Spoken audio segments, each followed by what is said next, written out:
Hi there, it's Amy from Cakes with Faces, and today I've got some updates for you, mainly about the Japan Rail Pass and travelling on the trains. Now, sadly, none of us are about to head off to Japan right now, but this situation won't last forever, and I think it's good to keep up with these things, so then when we can travel again, we'll all be up to date. And this video will still be here for you to refer back to if you need to. I'll put it in the Japanning playlist on my channel.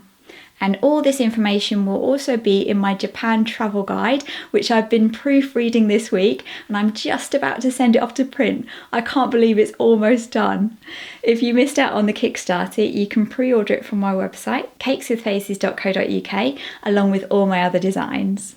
So on to the updates, and the reason why a lot of these things are happening now was because it was going to be in preparation for the Olympics, which even if they're not happening till next year now, it still streamlines a lot of processes and makes things work better with increased amounts of visitors. So the first thing is about the Japan Rail Pass. I feel like this is the news, Japan travel news. So the Japan Rail Pass, or JR Pass, is a train pass that's only for foreigners. If you get one, you can go on as many bullet trains as you like, and you can also go on all the trains run by Japan Railways, that's JR lines. It's really good and it can save you a lot of money. If you're just staying in Tokyo, you don't need one, but if you're going to be travelling around Japan, it gives you a lot of freedom, and it's also a lot easier than buying individual tickets every time you take a train. You just get the pass and you can go on as many trains as you like. It's really good. Previously, you bought the pass from an agent online. I always use japanrailpass.co.uk, but there's lots of other ones. So you buy the pass online and they post you a voucher called an exchange order. Then when you get to Japan, you go to the ticket office, give them the exchange order, and they swap it for the actual pass. What's different now is you can buy the pass from Japan Railway's official site and it skips the exchange order step. So you buy the pass online and then you can just pick it up when you're in Japan. They don't post you anything. When this was first announced back in February, all the blogs were saying this is such good news, this makes things so much easier. But really, I don't see that it's that much different. You still have to go to the ticket office to pick up your JR pass. But I think the benefit is you can do things a bit more last minute if you need to, because you don't have to leave time for something to arrive in the post. And also, before, if you lost the exchange order, you wouldn't be able to pick up your pass, whereas now it cuts out that precious bit of paper. So you could just show them the confirmation email or your confirmation number and you'd still be able to get your pass. If you want to, you can still do things the old way with the exchange order, and it's actually slightly cheaper to buy through an agent.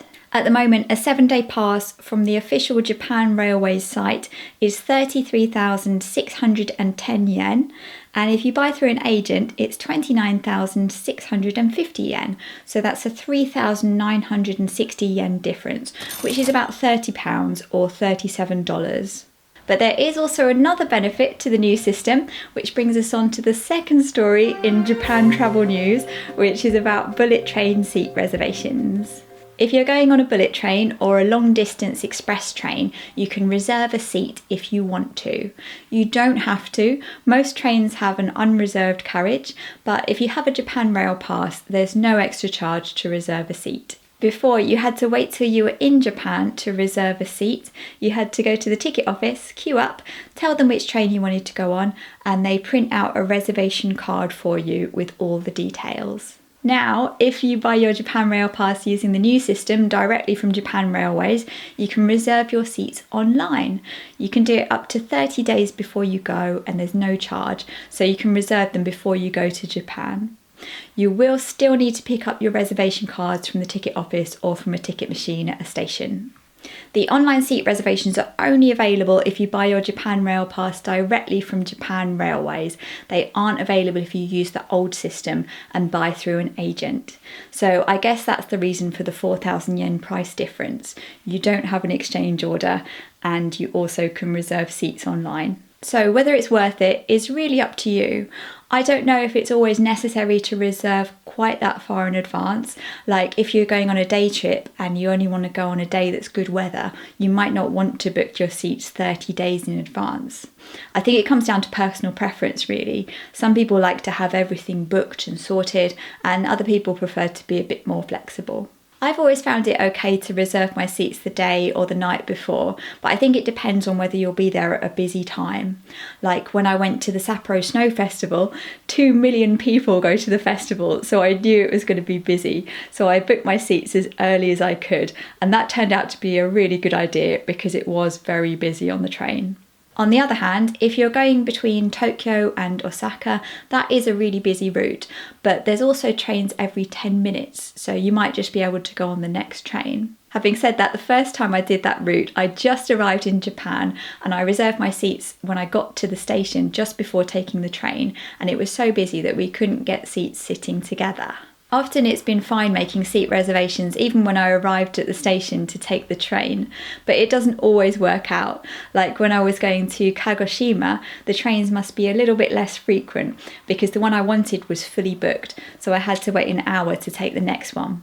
So overall, I'd say reserve your seat a little bit earlier if it's going to be a busy time, or if you want to sit together, especially if you're in a group, or if you know it's an infrequent train service, or if it's important that you have to be somewhere at a particular time. And overall, I'd say it doesn't cost anything to reserve seats. So if you know you're going to be taking that train at that time, there's no real reason not to. Personally, I would probably still use the old way and buy my JR pass through an agent to save £60 between us, and then make my seat reservations when I got to Japan. Obviously, I haven't tried out the new systems yet. They only came in on the 1st of June, so probably no one's really tried them with the travel restrictions.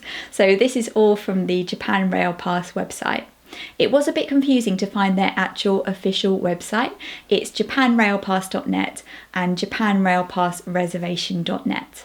And if you want this information to refer back to, it's all in my book, which you can pre-order on cakeswithfaces.co.uk. It's also worth noting that you should only reserve seats you're actually going to use. There's no penalty if you don't use your reservation. They probably wouldn't even know. But like a lot of things in Japan, it's all based on trust, so you shouldn't really abuse it. If you reserve a seat and then don't use it, someone else who wants one might not be able to get a reservation. So only reserve seats that you're actually going to use. Next on Japan travel news, we've got luggage on the shinkansen.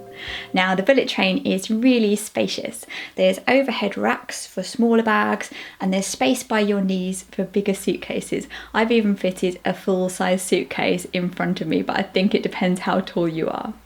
There's also a space behind the last seats in the carriage that's just the perfect size for suitcases, and I've always tried to get on the train early so I can get that space and put my suitcases there.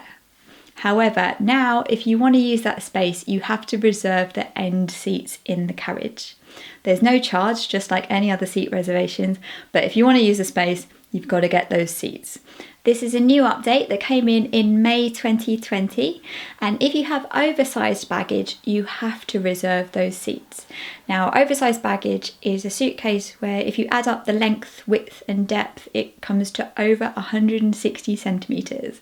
Now, if it helps, none of my suitcases are that big, and I think any suitcase that you can check in with most airlines wouldn't count as oversized, so you probably don't need to worry about it. But if you've got a large suitcase, just check it, because if you don't make a reservation, there is a fine.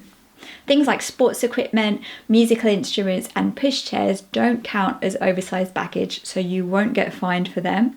But if you want to put them in that space, you have to reserve those last two seats. Basically, if you want to use the space, you got to reserve the seats. Next on Japan travel news is an update about the automatic ticket gates.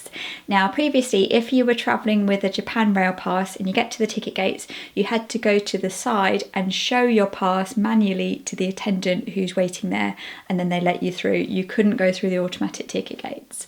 Sometimes there was a queue, or someone would be talking to them about some problem they were having, so you'd have to wait till they were done. But now you can use the automatic ticket gates, which is going to be so much quicker. This is a really good update. I can really see why they brought this in time for the Olympics with the increased amounts of visitors, but really it's a great change for anyone going to Japan. And the last story I've got for you is about smoking. Now, Japan has been a bit behind other countries when it comes to smoking bans in restaurants, but they've finally introduced a smoking ban in April 2020. Now, there are quite a few exceptions, and there will still be smoking rooms and areas. You can still smoke in bars where serving food isn't the main purpose, and the smoking ban doesn't apply to smaller restaurants that have a floor space of less than 100 square metres, which I think might actually be quite a lot of places. Thinking about it, especially in Tokyo, a lot of restaurants are quite small, so I think there'd be quite a few places where the smoking ban doesn't apply. There's various other loopholes and details, but basically what you need to know is smoking is banned in a lot of restaurants, and you need to look out for signs that'll tell you whether you can smoke or whether it's not allowed, or if there's a smoking area, or what the deal is. So that's it for Japan travel news. We've had a new way to get your Japan Rail Pass, online seat reservations, new luggage rules for the shinkansen, automatic ticket gates, and the smoking ban. As always, that's the situation now. I don't know if they're going to change these rules in the future, but I'll try and keep you updated. So if you're not watching this as it comes out, just check in my Japanning playlist and see if there's any other updates. And I'll see you not next week, but the week after on Thursday. Bye bye.